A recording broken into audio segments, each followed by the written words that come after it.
Shalom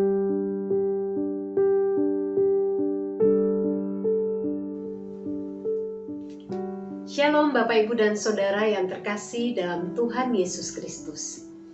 Saudara-saudara, seringkali kita menilai semua yang terjadi dalam hidup kita terbatas pada apa yang kita lihat dan yang kita rasakan. Kalau sesuatu itu baik, maka kita senang. Tapi kalau sesuatu itu menurut kita buruk, maka kita dengan mudah mengeluh. Tanpa kita bisa melihat di balik semua yang sedang terjadi dan yang sedang kita alami, ada Kristus yang hadir dan menyatakan karyanya. Artinya, apa yang kita alami mungkin terlihat sebagai sesuatu yang buruk, tapi sebetulnya baik di dalam rencana Allah. Begitu juga sebaliknya. Saudara, jadi mari kita belajar untuk melihat kehadiran Kristus yang sedang bekerja menggenapi rencananya di dalam hidup kita, baik untuk kita secara pribadi ataupun bagi mereka, orang-orang yang ada di sekitar kita. Saudara-saudara, begitulah situasi yang sedang dialami oleh Paulus dalam bacaan kita hari ini, Filipi pasal 1 ayat yang ke-11 sampai dengan ayat yang ke-18. Saudara, Paulus ada dalam penjara bukan karena kesalahannya. Di balik situasi yang buruk yang ia alami, ternyata ada rencana Allah yang tergenapi dengan begitu luar biasa. Sehingga Paulus yang ada di dalam penjara, dia tetap bisa bersyukur dan dia menikmati sukacita, walaupun di dalam mata manusia, apa yang dialami oleh Paulus tentu adalah sebagai sebuah penderitaan hidup. Bapak, Ibu, dan Saudara yang terkasih dalam Tuhan Yesus Kristus, apa yang alasan yang membuat Paulus itu bisa bersyukur dan bisa bersukacita? Yang pertama, pemenjaraannya telah membawa kemajuan bagi pemberitaan Injil. Di dalam ayat yang ke-12, aku menghendaki saudara-saudara supaya kamu tahu bahwa apa yang terjadi atasku ini justru telah menyebabkan kemajuan Injil. Saudara, Paulus ketika dia tidak dipenjara, dia memberitakan Injil Kristus, sehingga banyak orang mendengar, bertobat, dan menerima Kristus. Pun ketika dia ada di penjara, dia juga punya kesempatan untuk menyaksikan tentang Kristus yang ia beritakan. Bahwa ia terpenjara karena ia membela Injil.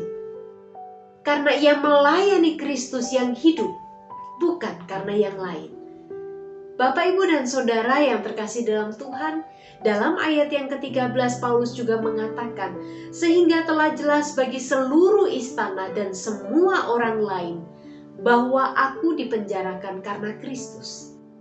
Ya, saudara, mereka yang ada di istana, mereka yang ada di penjara, semua menyaksikan tentang Kristus yang hidup yang ada di dalam diri seorang Paulus.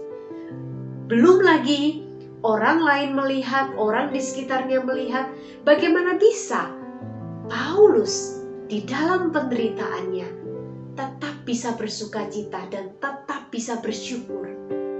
Semua karena Kristus yang ia layani dan yang sekarang didengar, disaksikan oleh banyak orang. Saudara, alasan yang kedua yang membuat Paulus bisa bersyukur dan bersukacita adalah karena banyak orang-orang percaya semakin terdorong untuk memberitakan Injil dengan lebih berani lagi.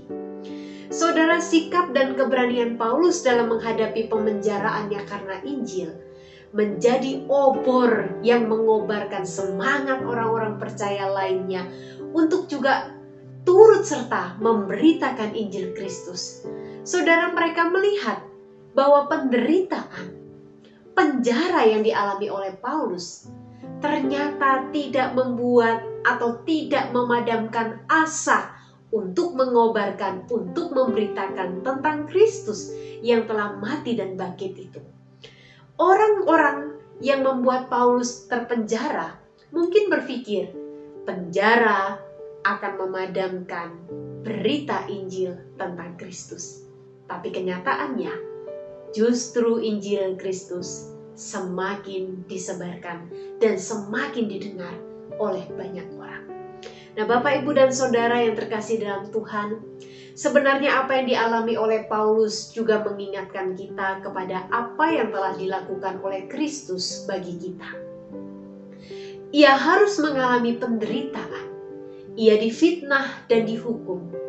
Ia mati disalibkan demi sukacita agar umat manusia terbebaskan dari penghukuman dosa.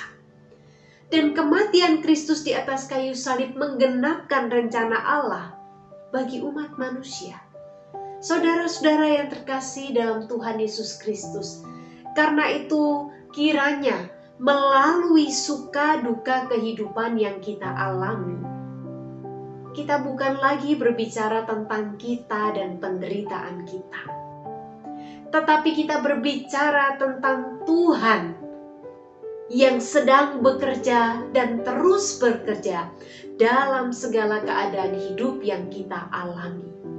Dan orang lain melihat Kristus yang hadir dan yang menyatakan karyanya melalui hidup kita. Saudara-saudara yang terkasih dalam Tuhan, mari bersama kita berdoa. Tuhan, bantulah kami untuk tetap melihat padamu dan melihat karyamu yang Engkau nyatakan melalui hidup kami. Amin. Saudara, mari kita juga bersama-sama mengingat dan mendoakan untuk orang-orang tanpa nama di sekitar kita. Peran mereka yang penting, namun seringkali kehadirannya terabaikan.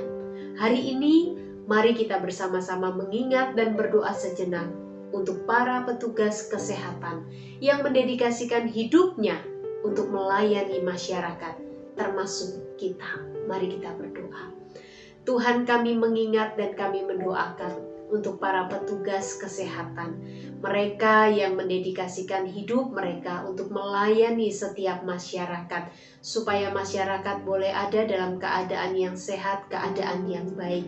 Tuhan, berkatilah mereka, anugerahkanlah kepada mereka sekalian kesehatan, kekuatan yang daripadamu, dan kiranya Engkau yang bekerja, berkarya, menyatakan belas kasih-Mu bagi setiap orang-orang yang mereka layani.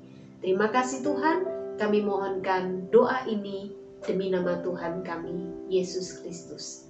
Amin.